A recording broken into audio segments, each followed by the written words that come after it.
I got to do it to take care of themselves, to take care of them.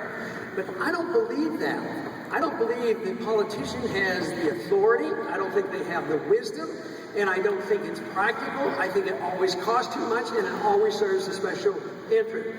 We need, as a country and as individuals, a lot more confidence in ourselves that we can take care of ourselves, that markets work, private property works, contracts work, personal decisions work. Imperfectly, but so much better than we conceive this, that liberty is not something that we have to see as being very precious and protect to the best of our ability. I am convinced, as I said, if we have liberty, we will have a much greater chance of having peace and prosperity.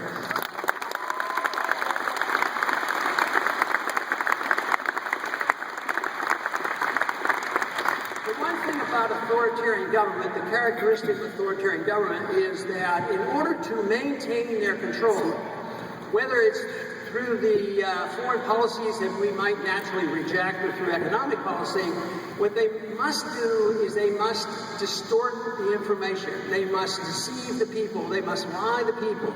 The bigger the government, the bigger the lies. And the bigger the lies, the less liberty we have. It happens all the time. Economic policy today is designed by scaring the people. That's why Congress voted for all the bailouts to the tune of trillions of dollars, because they were told if we didn't do this, it would be the end of the world, and you have to do it. So they put fear into the hearts of all the members of Congress. They did that in leading up to the Iraq War. They said that Saddam Hussein was Hitler. He was going to come over here. He was capable of dropping bombs on us. The Al-Qaeda was there, and it had all these weapons of mass destruction. Gross distortion. Sometimes people call it outright lying. But the bigger a government is, the more likely they will lie to us. But you know, in this day and age, the people who try to tell the truth, the whistleblowers, they get punished. Truth is treason in the empire of lies.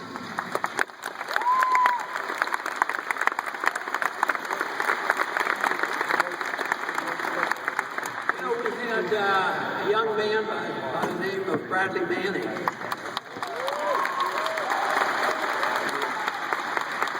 He's released a lot of information.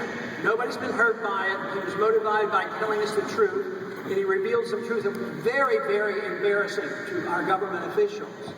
But he's been in prison now. It might be close to 4 years. He was in tortured for a year. He still hasn't had his trial.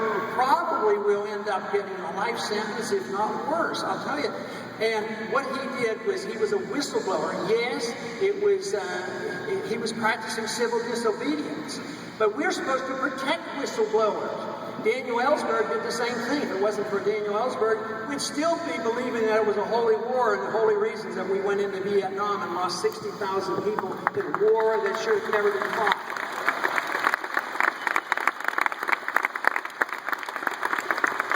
There's a CIA agent, Kerry Aki, I believe you say it, and he revealed some truths about what was going on in Guantanamo. He was saying that we as a country, our officials, were breaking the law, our law and international law, and we were torturing people. But we saw pictures of that. There were no doubts about it. So there was an investigation to find out who was responsible, all the way from bottom up to top, to find out who should be punished for breaking the law. Guess what? The only person punished in that whole affair was the whistleblower, and he's in jail right now for 30 months. That is a gross distortion of what justice ought to be about.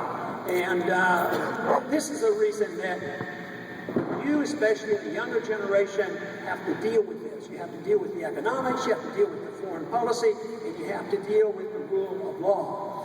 Otherwise, this will continue to get worse and not improve. But you know, it's not that difficult to figure out, because there would be just one step that would be a major step in the right direction, and that would be send only individuals to Washington that take an oath that you believe and they follow and will obey the Constitution. That would solve a lot of our problems.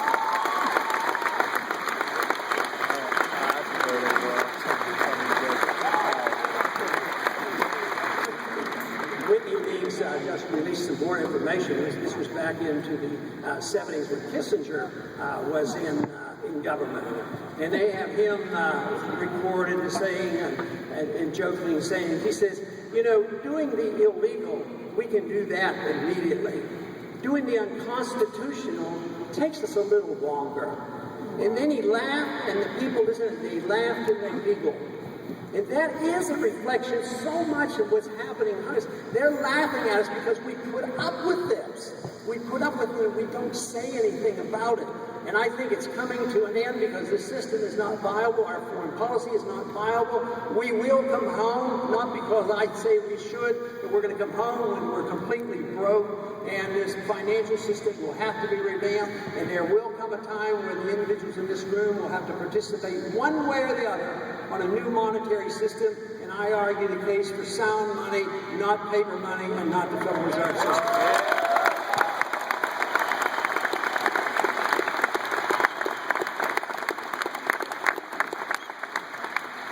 One of the things that they've thrown out to me, and many of you, I'm sure, have had the same thing happen to you if you argue this case.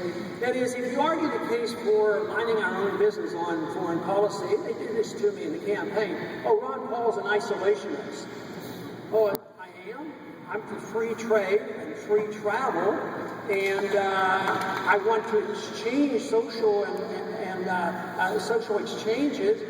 And yet the isolationists are on the other side. The people who accuse me of being an isolationist are the ones, guess what? They're the ones who isolate Iran. They won't even talk to them. You know, we talked to the Chinese, Mao Zedong, we talked to him, he killed 100 million of his fellow men, fellow citizens. We talked to Stalin, he killed millions and millions, but we won't talk to the Iranians. And I know it might be difficult getting a conversation going with the leader of North Korea, but we don't need to antagonize people and go looking for another war. That's not necessary.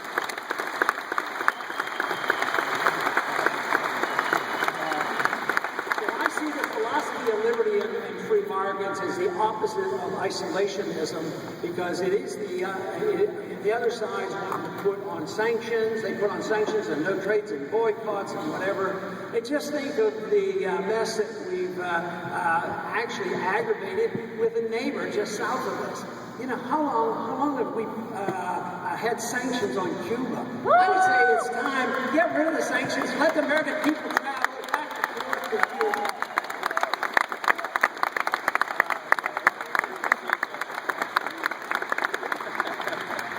You know, they say that we must do this because we're an exceptional nation, that we know what's best for everybody. It's American exceptionalism, and therefore we have this obligation to go about and spread our goodness. The whole trouble is, if we have goodness to spread, it will spread automatically without coercion, without fighting, without bombs.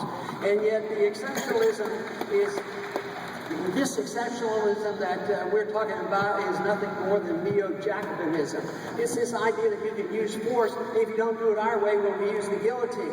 And we do this with other countries. We go in and we say, you know, we want you to do this, and if they do what we tell them, and most of the time they do, we just give them more money. And if they don't, we give them bombs.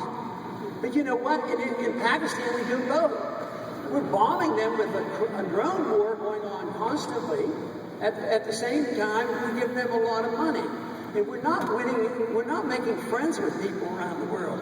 I listed 5 things in my farewell speech in Congress about the concerns I had about the future. And the second one was the virulent anti-Americanism around the world. And I think it's going to continue. And I think there's going to be more blowback, is what I think is going to happen. Because we're bombing nation after nation, killing people that sometimes are suspect, and they're called terrorists. Sometimes a terrorist is nobody more than, he just wants to get us out of the country. So I would say, you know, and I mentioned this once in a campaign, in a debate, that why couldn't we approach this a little differently, maybe with a little bit of reason, that if you don't want to just quit because I suggested, why don't you think about the issue this way? Why don't we take the position that we don't do anything to any other country that we don't want any other country to do to us?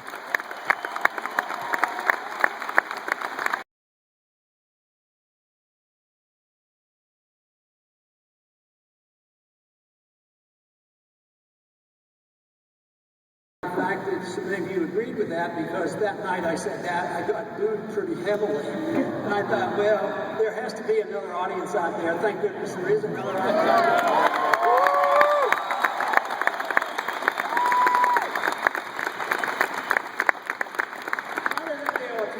Me and others on is our patriotism. You know, like when they use the Patriot Act, you don't vote for it, you're not patriotic. But being patriotic, I think, means that you're willing to challenge one's own government when they do the wrong thing. It's not to be a patsy and do what they tell you.